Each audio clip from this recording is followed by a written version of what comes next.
So my name is Agnes Yahuma. I am a mechanical engineer by profession. I work in the oil industry, so I sell fuel. I've worked in the industry for more than 13 years now. Mm-hmm. And that's me when I'm not a mom here and a wife here. Mm-hmm. Yes. How did you meet your husband? How did I meet my husband? Interesting story. I met him at a point when I was doing business. I was doing a business. I was selling kids' clothes. I just had my son, who is now 5 years old. And so I had ventured into the business of selling kids' clothes because I had looked for his clothes and I never used to find any.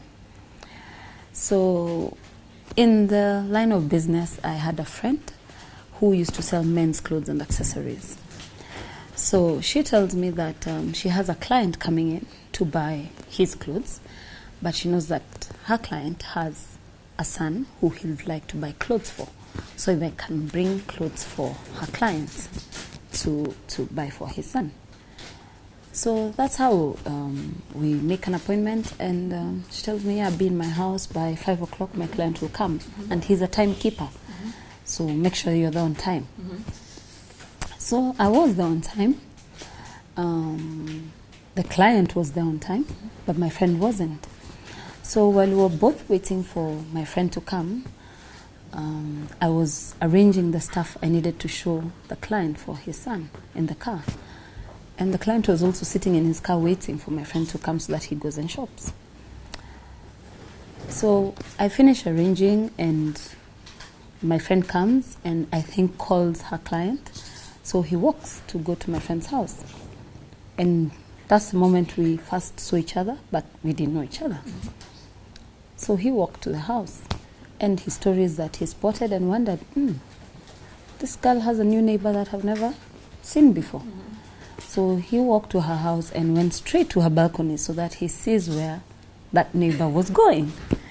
And by then I had finished gathering my stuff, so I was dragging the stuff that I was taken to my friend's house for him to see. So when he was at the balcony, he couldn't see me anymore. So I come through my friend's door and tell her, yeah, I'm here with your client. At that point, I was doing my master's degree. So the meeting at 5 was highly inconveniencing for me because it meant I'll miss class, which used to start at 5:30. So I was in a real rush to finish the business and go run to class. So I come in and immediately ask, where's your client? I have the stuff. Can I show him first before you show him so that I dash off? Mm-hmm. So in this process of asking her, he comes from the balcony. And that's how he comes and I say, yeah, I brought you, I was told you want kids' clothes. He says, yes. How old is your son? He's not talking much. So I go by memory. I ask, I was told he's around 14? Yes. Then anything I was removing and showing him, he was saying yes to.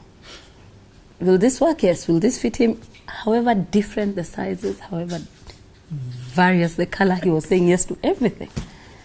So I was happy to make a sale. I mean, who wouldn't? Eh? Yeah, true. Yeah, when you find a client who just buys everything you show him, who wouldn't like that? So I was happy to make the sale. So he, says yes to everything. And among the things my friend had told me is that this is worth missing class for. This is a good client. He pays cash. He won't disturb you. I mean, any business person loves a cash client. Mm-hmm. So I was happy with this arrangement. So he quickly agrees to everything. I show him. Time for paying. I had been told it's a cash client, so I was happy. Then he tells me, I'll send him pesa. I'm like, seriously? I thought a cash client? I said, no problem. When? Mm-hmm. He says, even tonight, just give me your number. Smart. You see? So that's how I give him my number. Mm-hmm. Expecting what? M-Pesa. So I give him my number. He says the number, takes the bill. So I leave. I dash for class. Tell my friend, thank you for the business. I have to go. So after class, I call my friend and ask, so will you chase the money for me because we are not that familiar? He's your client for longer. And she says, no problem. You don't even have to chase. I know he'll pay you. So the next morning, he calls me around 8 o'clock and tells me, can we meet? I give you your money. I say, not a problem, but can only meet later because I need to drop my daughter. to school, oh, you have a daughter? And then he catches up on that bit. And I say, yes, so we can meet, so I can buy you breakfast then after that as I pay you. So long story short, this man bought me breakfast, dinner, lunch, in between for almost 3 weeks. And the line was always, come, I give you your money. For 3 weeks, continuously. I think we had a meal every day of those 3 weeks. So of course, in the process of all that, we became friends because we'll meet and talk, and I will still leave the table without my money. The interesting thing is he paid my friend the next day, the very next day, and my friend's bill was way higher than mine, and he settled it. But mine, so he says he paid me on the day he was sure that if he calls me and there's no money hanging, it's no longer a business transaction, I'll still honor his request for a meeting. And that's how we started, just like that. Yeah, here we are. At the time, how many kids did you have? At the time, I had 2 kids. Yeah, my daughter at the time was 4, and my son at the time was 2 or 1 and something. Yeah, so it's the 4-year-old who I was taking to school, who I was referring to. Yes. How long did it take before now you met the rest of his family?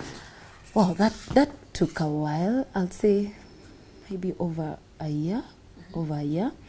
And by the rest of his family, I mean mostly the children, because those are the first part of his family that I met outside of him. He had how many? He had, at that point, I knew 5. So he had the 5. I didn't meet them all at once. So my meeting them was also one at a time. I first met 2, the middle 2, then I met the elder ones, then I met, the younger. So I met them gradually over time, but after about 1 year is when I started per se meeting them. The reverse also happened in the same way. He met my kids around the same time I was meeting his, and this was an intentional decision by both of us. The period we spent talking and knowing each other, in fact, at that point, we were both certain we did not want to get married ever again.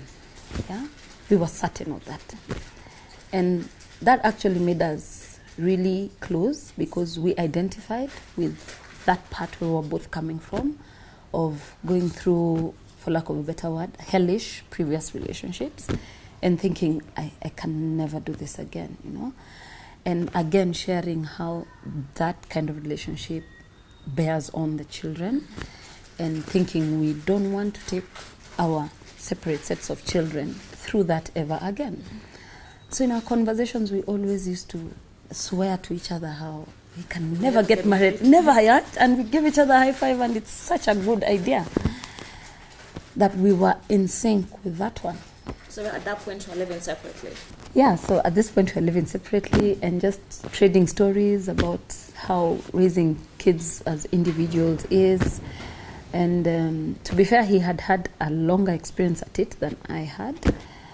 And borrowing from him was something I used to do a lot, borrowing his experience, his how do you deal with this?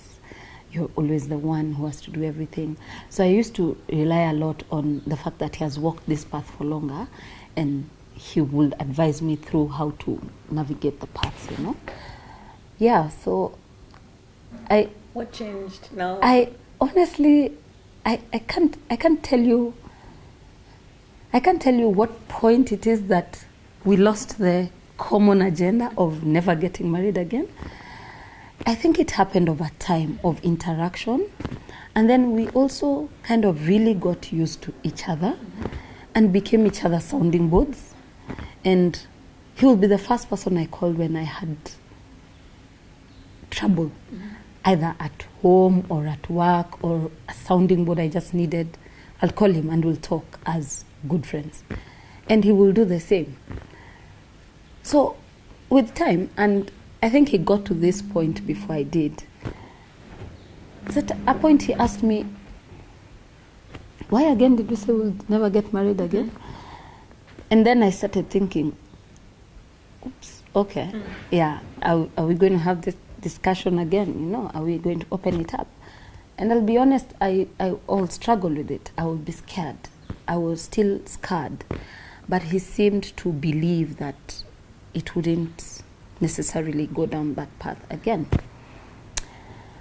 What sold me, to be honest, and what made us even start living together was a trip I had to the US on a leadership course that took me away for almost 2 months. At this point, I was, of course, living on my own with my kids, and going away for 2 months meant I'm leaving my kids on their own. My mom was coming to watch them. I had a nanny, but for me, they were basically going to remain on their own. So when he saw how worried I was, he didn't understand it, because he kept asking, but why? I'm here. And I think, yeah, you're there, but you have your home to run and your children, and they're remaining on their own. And he's like, no, I'm here. I'll watch them. I'll take care of them. So we left with an agreement that him and my sister, I come from a very big family of, I have 5 sisters, 2 brothers, so we are big and we are really tight.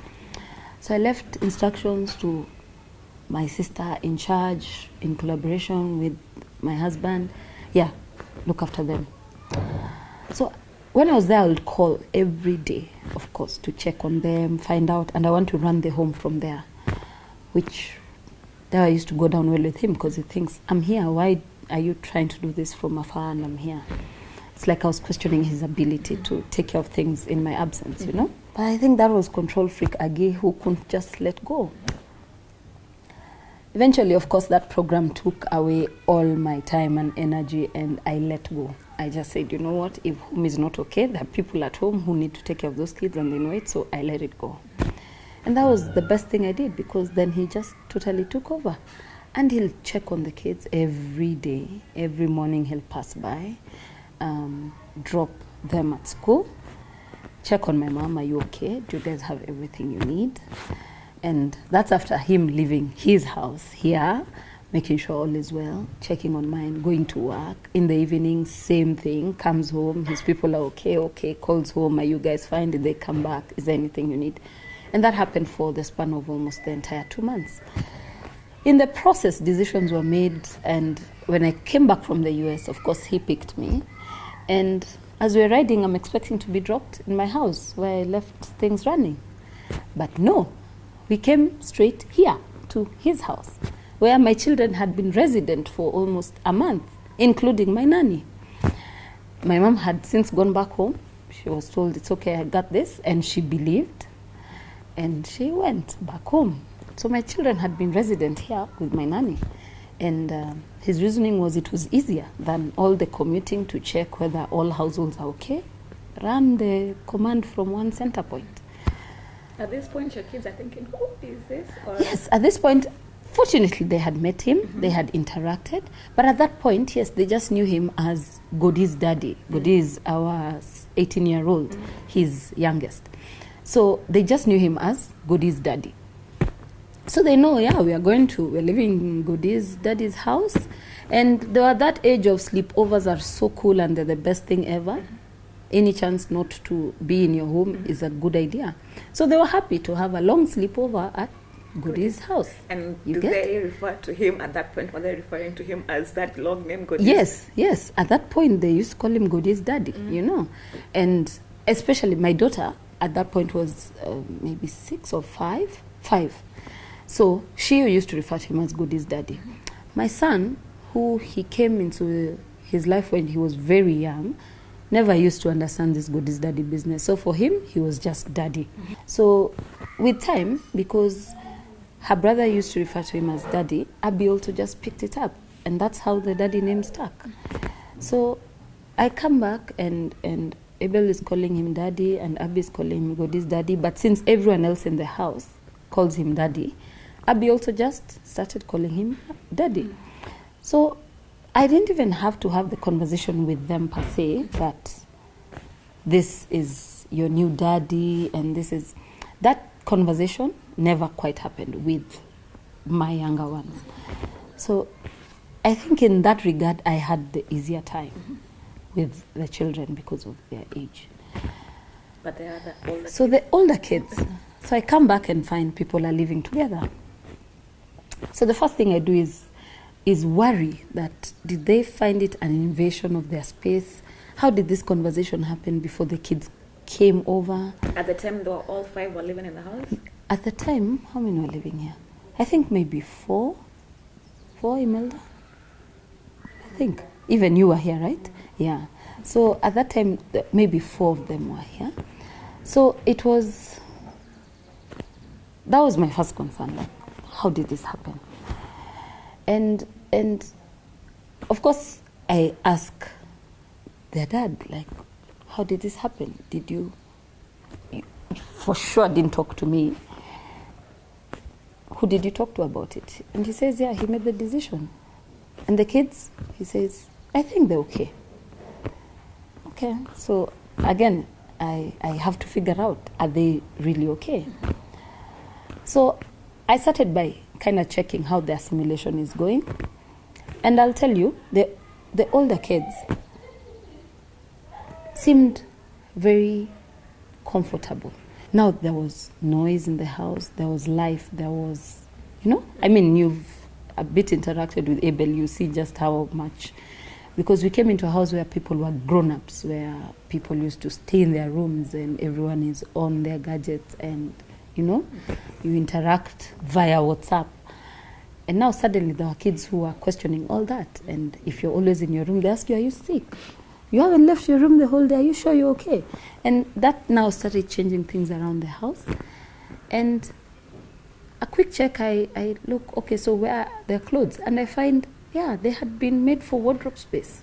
Yeah, the older kids had, if we are 3 girls, okay, 2 of us will use this one, we'll leave this space for Abby, And in the boys' room, yeah, things had been moved around and this space had been left for Abel.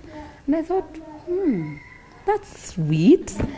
And I commented to Godi especially, like, you left wardrobe space for Abel, that's really cool. He's like, yeah. Then I say, but when schools open in September, because I came back around August, mid-August, I say, but when schools opening in September, we'll go back to our house so you can have back your wardrobe space. And he was like, why? Why are you guys going back? I say, because we have our house. Then he says, but that's not what we had been told. Oh. So I think, okay, at least there had been a conversation.